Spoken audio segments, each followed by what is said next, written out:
Since I'm around in the RPG Maker scene for a long time, the tilesets of Seiken Densetsu 3 are quite familiar to me. Also, apparently everyone loved this game and I've been tempted to give it a shot for quite a while now. Not only to have a great gaming experience, but also to get more inspiration for my own game, Deep 8. In case you don't want to have your childhood memories ruined, you better leave, since this is going to be a hatchet job. Dictionary taught me this expression. I know this is an old game and it's probably addressed to children, and I'm old, so you might say this is not fair, but since me and the game are old, maybe that makes it fair again. Also, do children really know what a porn collection is? Hopefully not. But let me start by talking about the good stuff. And since this is apparently required nowadays, I'm gonna try talking as fast as I can in this review like all the other YouTubers do, so you waste as little time as possible and you can consume as many videos as possible. Consume! Games get stunning visuals, top-notch pixel art. Oh, just look at this beautiful background, how those mountains are coated in fog. Look at the simplicity of this one, just a dark silhouette and a little bit of light color to indicate its plasticity. Look at how the mountains get lighter towards the back, thus emphasizing the air perspective and finally becoming one with the sunset. Is Angela showing her ass right here? Anyway, look at this beautiful walking cycle, how the hair is slightly lifting as they turn their shoulders from side to side. Look how Kevin is walking like an idiot! Music's pretty dope too.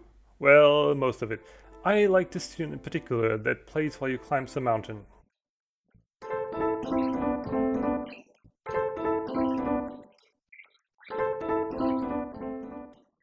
Now, the last thing I want to mention is the fact that Seiken Densetsu 3 is highly replayable. At least people claim so. I certainly won't play it again, but you have to acknowledge that the developers put quite some effort into making this possible. Depending on what character you choose, you get a slightly different version of the story, and depending on what class you choose, you get different skills. You can actually change class 2 times, thus leading every character to an individual path. Unfortunately, I mostly prefer games with a rather determined story. I read comments of people playing through this like 40 times. In this case, I recommend getting an actual life and developing your spirituality as an immortal being. You must be a very poor soul. Anyway, from now on I'm mostly gonna be talking shit about the game, just in case you don't want to hear that. So, after being like halfway through, I got quite bored and some aspects upset me a lot.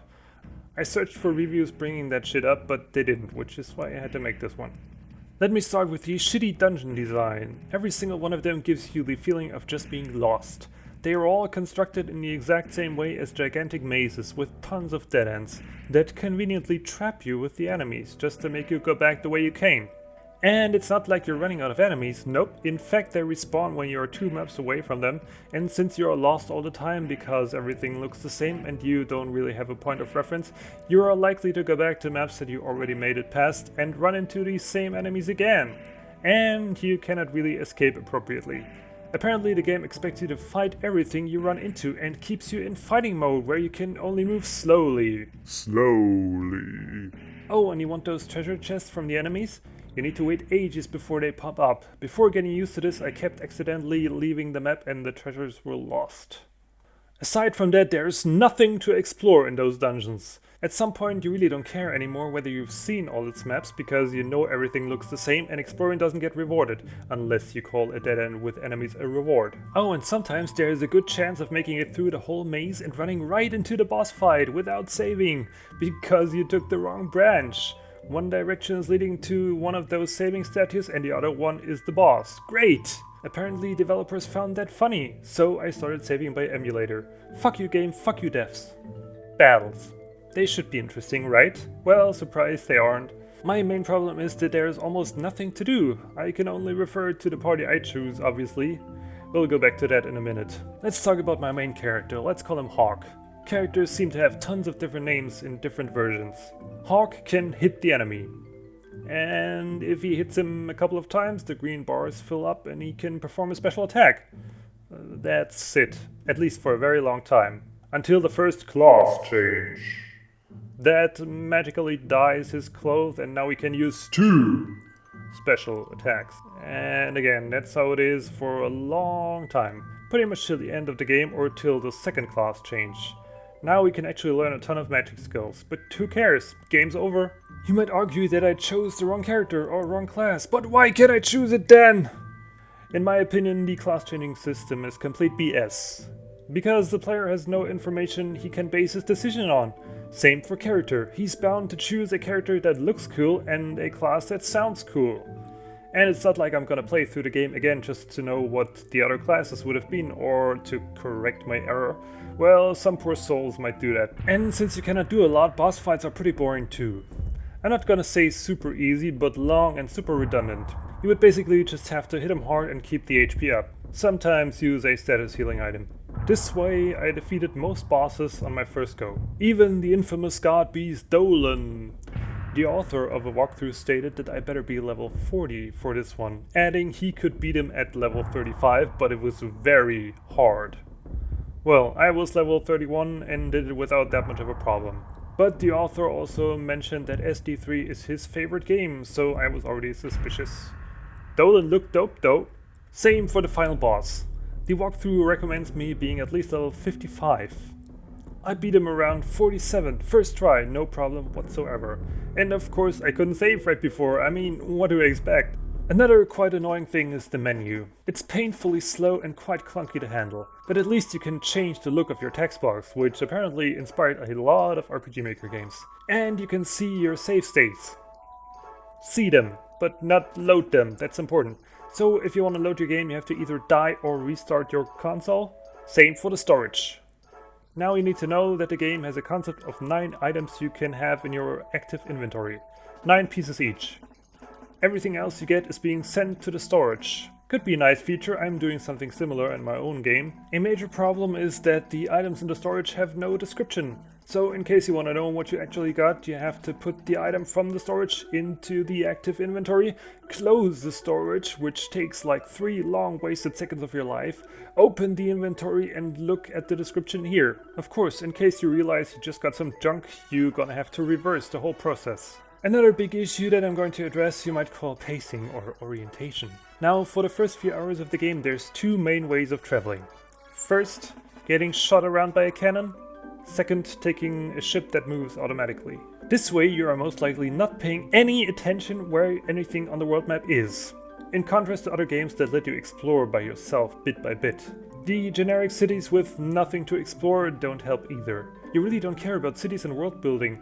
You just stock up your items and rush to the next dungeon, right into the next dead end.